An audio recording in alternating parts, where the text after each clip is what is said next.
بسم اللہ الرحمن الرحیم۔ السلام علیکم خواتین و حضرات، میں ہوں آپ کا جنید سلیم اور آپ دیکھ رہے ہیں انصاف ڈیجیٹل۔ ناظرین، تحریک انصاف کی طرف سے حکومت کے ساتھ مذاکرات کے خاتمے کے اعلان کے بعد اب حکومتی صفوں میں بہت زیادہ پریشانی پائی جا رہی ہے۔ حکومتی کمیٹی کے کچھ ارکان اس پر مایوس ہیں تو کچھ بہت غصے میں ہیں، جیسے انہیں لگ رہا ہو کہ اچھا بھلا ہاتھ میں آیا، شکار نکل گیا، اور عمران خان کی جارحانہ حکمت عملی کو دیکھتے ہوئے پس پردہ چلنے والے مذاکرات کا بھی مزید چلتے رہنا آسان دکھائی نہیں دے رہا۔ گزشتہ ویلاگ میں تفصیل کے ساتھ اس حوالے سے عرض کر چکا ہوں۔ لیکن پچھلے 2 سال گواہ ہیں کہ مذاکرات کے نام پر عمران خان کو اتنے دھوکے دیے گئے کہ اب وہ مزید دھوکہ کھانے کے لیے تیار نہیں ہے۔ یہی وجہ ہے کہ عمران خان مذاکرات سے متعلق حکومتی سنجیدگی جانچنے کے لیے کچھ معیار مقرر کر دیے ہیں خان صاحب نے، جس کے بعد حکومت کے لیے مذاکرات کا ڈھونگ مزید جاری رکھنا ممکن نہیں رہا۔ گزشتہ روز جیل میں گفتگو کرتے ہوئے عمران خان نے کہا تھا کہ یہ ہمارے خلاف پروپیگنڈا کرتے تھے کہ ہم مذاکرات کی میز پر بیٹھنے کو تیار نہیں ہیں، مگر حقیقت یہ ہے کہ جب ہم ملک کی خاطر مذاکرات کے لیے آئے تو یہ کمیشن کا مطالبہ سنتے ہی یہ دم دبا کر بھاگ گئے، کیونکہ ان کی نیت میں کھوٹ ہے، اور یہ آبویسلی خان کا بنیادی مطالبہ تھا۔ اس لیے عمران خان نے کہا کہ مذاکرات کی راہ میں ایسے سپیڈ بریکر لگا دیے گئے جنہیں پار کرتے ہوئے بدنیتی کی جو حکومتی گاڑی تھی وہ الٹ جاتی ہے۔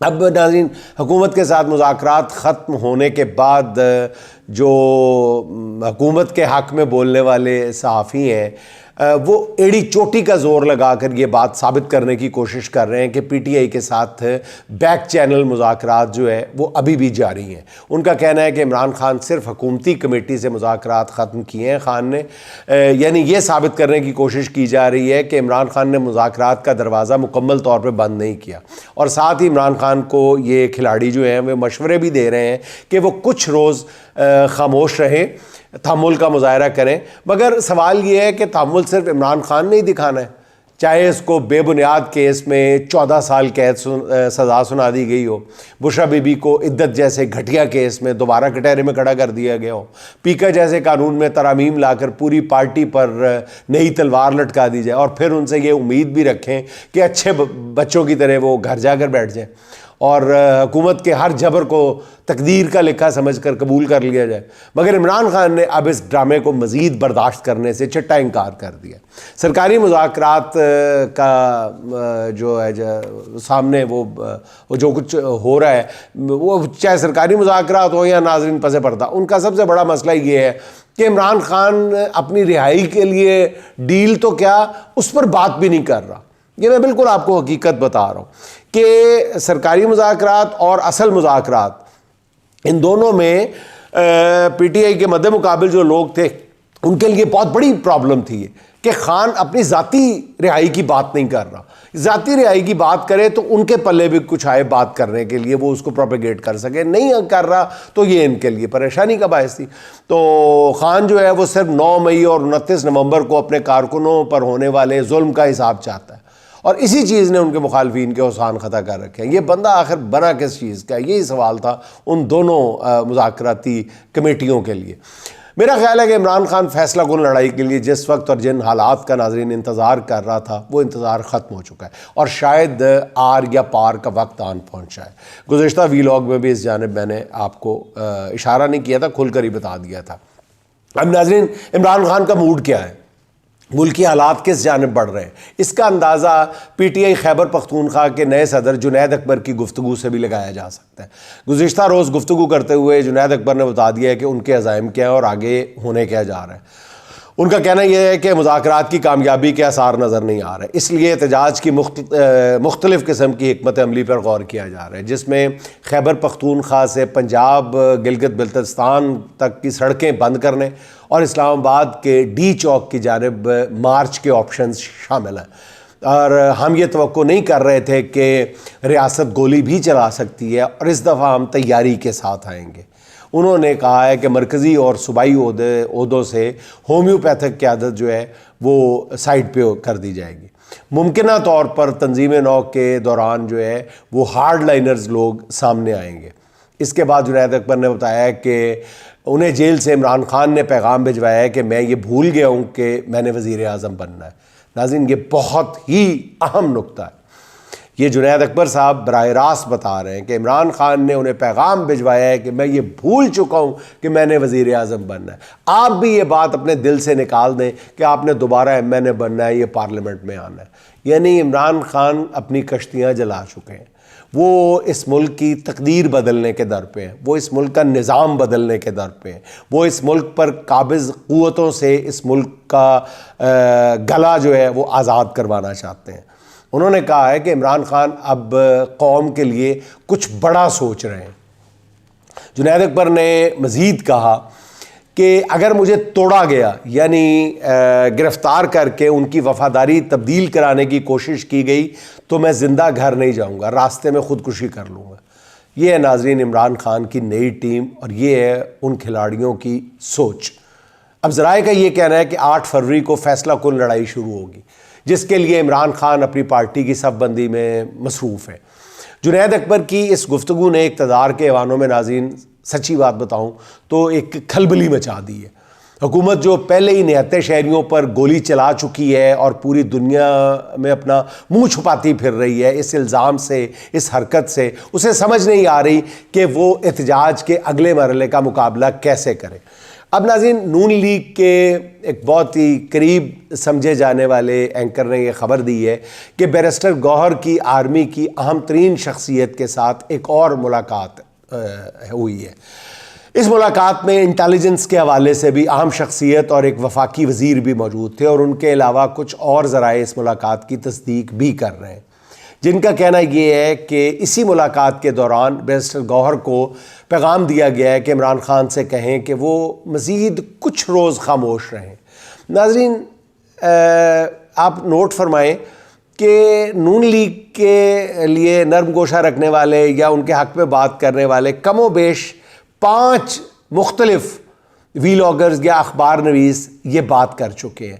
ایگزیکٹلی بالکل کوٹ ان کوٹ انہی الفاظ میں کہ عمران خان صاحب مزید کچھ روز خاموش رہیں, کچھ روز کے لیے ایک ڈیل کر لیں, خاموشی کی ڈیل کر لیں. اور عمران خان صاحب نہیں مان رہے. طاقتور حلقے عمران خان کو اس بات پہ رضامند کرنے کی کوشش کر رہے ہیں.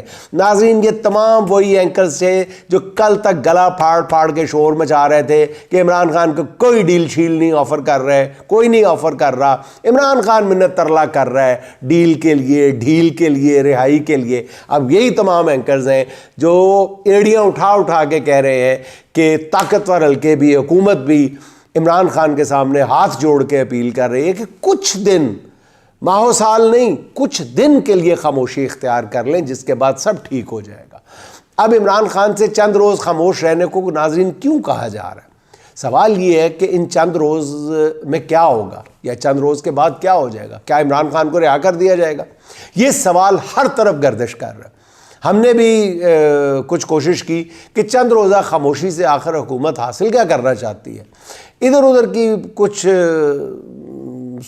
گن سن لینے کی کوشش کی تو پتہ چلا کہ اہم ترین لوگوں کو مشورہ دیا گیا ہے کہ ٹرمپ ابھی نیا آفس آیا ہے اور یہ ٹرمپ ٹیرر کا دور چل رہا ہے, خوف زدہ ہیں لوگ. اس دوران حالت یہ ہے کہ دنیا کا بڑے سے بڑا ملک اور طاقتور سے طاقتور لیڈر بھی ٹرمپ کے سامنے آنے سے ڈر رہا ہے. ہمارے طاقتوروں کو بھی یہ مشورہ دیا گیا ہے کہ کم سے کم اگلے 2-2.5 ماہ کے دوران کوئی ایسا کام نہ ہونے دیں جس سے ٹرمپ کی توجہ پاکستان کی جانب مبذول ہو جائے. اگر ایسا ہوا تو ٹرمپ کا غصہ پاکستانی حکمرانوں پہ نکل سکتا ہے. پاکستانی حکومت کو ٹرمپ کے غیظ و غضب کا سامنا کرنا پڑ سکتا ہے. اس صورتحال سے بچنے کے لیے عمران خان کو بار بار یہ پیغام بھجوایا جا رہا ہے کہ خدا را کچھ روز خاموش رہو, اس کے بعد سب ٹھیک ہو جائے گا. مگر دوسری طرف عمران خان بھی اس صورتحال کو اچھی طرح سے سمجھ رہے ہیں. وہ 2 ماہ تو کیا 2 منٹ بھی خاموش بیٹھنے کے لیے تیار نہیں ہے. ان کا کہنا یہ ہے کہ ہم کھڑے ہیں, نہ جھکیں گے نہ بکیں گے, قوم کے لیے آخری سانس تک کھڑا رہوں گا اور یہ مشکلات بھی جلد ختم ہو جائیں گی. یعنی عمران خان جو ہے مستقبل کے حوالے سے بہت زیادہ پر امید ہے. اور یہ صرف کیا عمران خان جو ہے وہ اپنی پارٹی کو, اپنے کارکنوں کو کوئی طفل تسلیاں نہیں دے رہے. میں پوری آپ کو اپنی مصدقہ انفارمیشن کی بنیاد پہ کہہ رہا ہوں کہ عمران خان کی ایک بہت ہی سیریس ڈسکشن ہوئی ہے بہت ہی قریبی ساتھی کے ساتھ, کچھ ڈائریکٹلی ہوئی ہے اور کچھ انڈائریکٹلی ہوئی ہے، جس میں عمران خان صاحب نے پوری تفصیل کے ساتھ وہ وجوہات بیان کر دی ہیں کہ یہ مشکل دور پی ٹی آئی پہ جو گزر رہا ہے یہ کیسے ختم ہونے والا ہے اور یہ نظام کیسے اپنے آخری سانسوں پہ آیا ہوا ہے۔ عمران خان نے 8 فروری کے احتجاج کو کامیاب بنانے کے لیے پوری جماعت کو حکم دے دیا ہے۔ ان کا کہنا ہے کہ وہ جیل میں بیٹھ کر اتنا احتجاج کرائیں گے کہ ظالموں کا سکون جو ہے وہ برباد ہو جائے گا۔ ناظرین، آپ کو یاد ہوگا یہ سب سے پہلے اس خادم نے آپ تک یہ خبر پہنچائی تھی 8 فروری کی بھی غالباً، یا مجھ سے پہلے کسی نے کہے تو میں یقین سے نہیں کہہ سکتا، لیکن یہ بات میں نے کہی تھی کہ عمران خان یہ فیصلہ کر چکے ہیں جتنی مرضی پابندیاں لگا لیں، 8 فروری کے احتجاج کی جو کمان ہے وہ جیل میں بیٹھ کے میں خود کروں گا۔ اب ذرائع کے مطابق 8 فروری کو عمران خان جو ہے اسلام آباد کی جانب لانگ مارچ کی کال دیں گے۔ ذرائع کا یہ کہنا ہے، اور سمیع ابراہیم صاحب اس کی تصدیق کر رہے ہیں ناظرین، کہ عمران خان علی امین گنڈا پور سے خوش نہیں ہے۔ اچھا، جس کی کئی ایک وجوہات ہیں۔ علی امین گنڈا پور کی عمران خان کے ساتھ ہونے والی، یہ وہ بتا رہے ہیں، خبر بتا رہے ہیں سمیع ابراہیم صاحب، وہ کہہ رہے ہیں کہ علی امین کی عمران خان کے ساتھ ہونے والی جو ملاقات ہے کسی طور بھی خوشگوار نہیں تھی، اور اس ملاقات کے دوران عمران خان نے کے پی کی گورننس کے حوالے سے وزیر اعلیٰ کو خوب آڑے ہاتھوں لیا ہے۔ عمران خان نے کرپشن کے کچھ معاملات پر علی امین سے جواب طلب کیا ہے اور انہیں ہدایت کی ہے کہ کرپشن میں ملوث افراد کے خلاف فوری کارروائی کی جائے۔ عمران خان اس بات پر بھی سخت غصے میں تھے کہ انہوں نے ہدایت کی تھی کہ 26 نومبر کو لاپتہ ہونے والے تمام افراد کی تصاویر جاری کی جائیں، جو 1 مہینہ گزرنے کے باوجود جاری نہیں کی گئیں۔ بشریٰ بی بی کو القادر ٹرسٹ کیس میں سزا سنانے پر کے پی حکومت کی خاموشی پر بھی خان صاحب ناراض تھے، اور عمران خان نے کہا کہ بشریٰ بی بی کو میری بیوی نہیں، ایک عام خاتون سمجھو، اور اس کھلے ظلم پر کے پی حکومت نے کیا کیا ہے؟ کیا خیبر پختونخوا میں خواتین نے اس فیصلے پر کوئی احتجاج کیا؟ ذرائع کا یہ کہنا ہے کہ عمران خان نے علی امین کو وارننگ دی ہے کہ ان کے پاس آخری موقع ہے کہ وہ اپنے معاملات درست کریں۔ ذرائع یہ کہتے ہیں کہ عمران خان اب اپنی پارٹی کی صفوں میں ایسے افراد کو نہیں دیکھنا چاہتے جو کسی کمپرومائز کی وجہ سے یا اپنی کسی کمزوری کی وجہ سے کوئی بزدلی دکھائیں۔ اچھا ناظرین، میں اس میں سے جس حصے کی اپنے ذرائع کے مطابق تصدیق کر سکتا ہوں پورے تیقن کے ساتھ، وہ یہ ہے کہ خان صاحب نے بعض قانونی پہلوؤں پر اور بعض معاملات پر نرمی دکھانے کے حوالے سے علی امین گنڈا پور سے ناراضی کا اظہار ضرور کیا ہے، لیکن باقی باتیں میرے علم میں نہیں ہیں۔ کرپشن کے حوالے سے کہ آپ نے کرپشن، علی امین سے کہا ہو کہ آپ نے کرپشن کے معاملے میں کوئی نرمی دکھائی ہے، یہ بات میرے علم میں نہیں ہے، لیکن یہ 2-3 جو پوائنٹس ہیں ان پر خان صاحب نے ضرور بات کی ہے اور ذرا سخت لہجے میں بھی کی ہے۔ اچھا ناظرین، اسلام آباد ہائی کورٹ کے جسٹس راجہ انعام امین منہاس نے عمران خان اور بشریٰ بی بی کی بینچ پر اعتراض اور توشہ خانہ 2 کیس میں بریت کی درخواستیں دوسرے بینچ کو فوری منتقل کرنے کی استدعا ایک بار پھر مسترد کر دی اور کیس جو ہے وہ غیر معینہ مدت کے لیے ملتوی کر دی ہے۔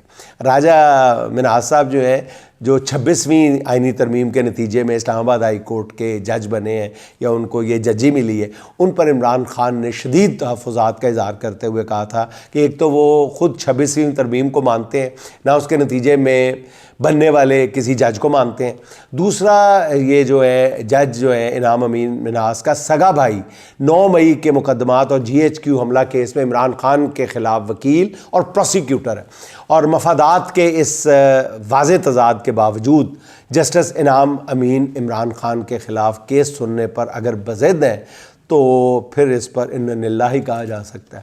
بطور جج یہ ان کا پہلا کیس ہے اور وہ اپنے پہلے ہی مقدمے کی سماعت کے دوران بری طرح سے متنازع ہو گئے اور متنازع ہونے کے لیے تیار نظر آ رہے ہیں۔ اچھا ناظرین، امریکہ سے خبر ہے کہ وہاں 8000 پاکستانیوں کو غیر قانونی قرار دے کر ڈیپورٹ کرنے کا فیصلہ ہو چکا ہے۔ یہ ایسے پاکستانی ہیں جن کے پاس نہ تو کوئی ٹریول ڈاکیومنٹ ہے، نہ ہی کوئی قانونی دستاویزات ہیں، مگر امریکہ سے بے دخل کیے جانے والے پاکستانیوں کی تعداد جو ہے وہ بھارتی باشندوں سے کافی کم ہے، جن کی تعداد جو ہے وہ لاکھوں میں ہے۔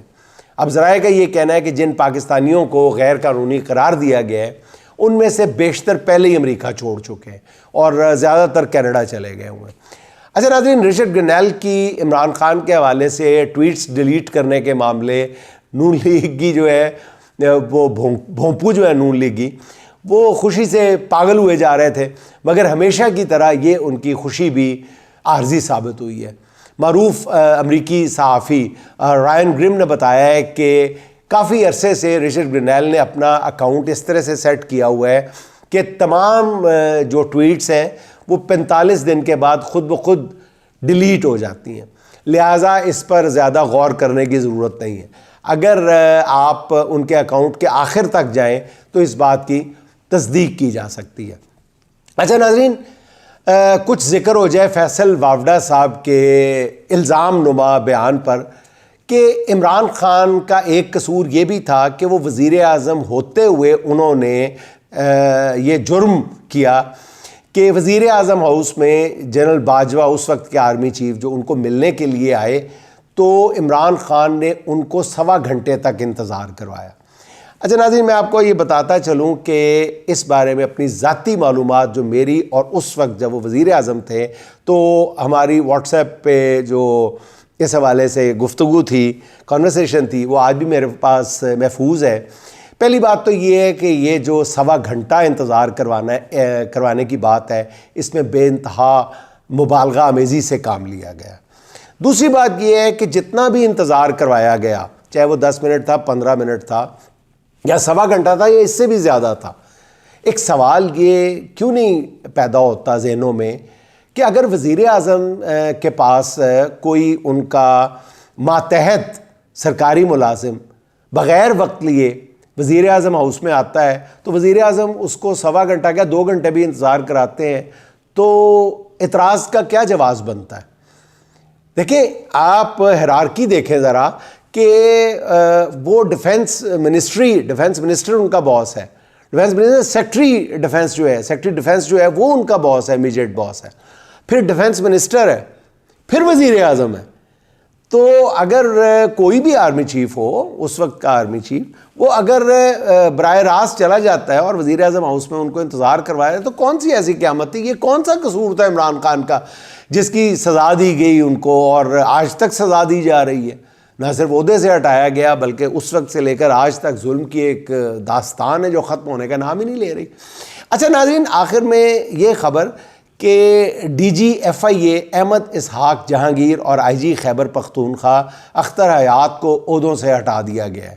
وزیر اعظم شہباز شریف صاحب نے ڈی جی ایف آئی اے کو عہدے سے ہٹانے کی منظوری بھی دے دی ہے اور احمد اسحاق جہانگیر کو اسٹیبلشمنٹ ڈویژن میں او ایس ڈی بنا دیا گیا ہے۔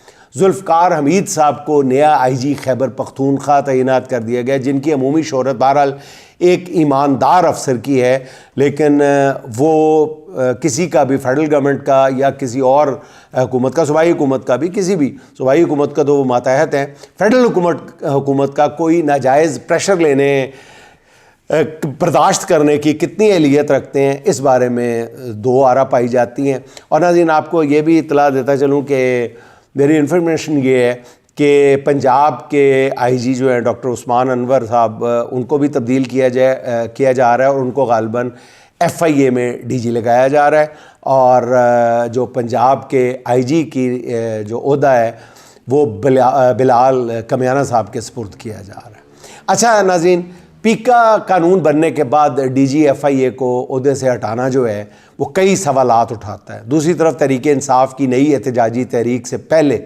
آئی جی خیبر پختونخوا کو عہدے سے ہٹانا بھی بتاتا ہے کہ کسی جگہ کافی پریشانی پائی جاتی ہے، اسی لیے میدان میں شاید نئے لوگوں کو اتارا جا رہا ہے۔ ناظرین، بہرحال دیکھیں آگے کیا ہوتا ہے۔ آج کی آخری بات سن لیں۔ نہ میں گرا نہ میری امیدوں کے مینار گرے، نہ میں گرا نہ میری امیدوں کے مینار گرے، پر کچھ لوگ مجھے گرانے میں کئی بار گرے، پر کچھ لوگ مجھے گرانے میں کئی بار گرے۔ ناظرین، خوش رہیں، خوش رکھیں۔ آپ سے ملاقات ہوگی انشاءاللہ اگلے ولاگ میں۔ اللہ حافظ۔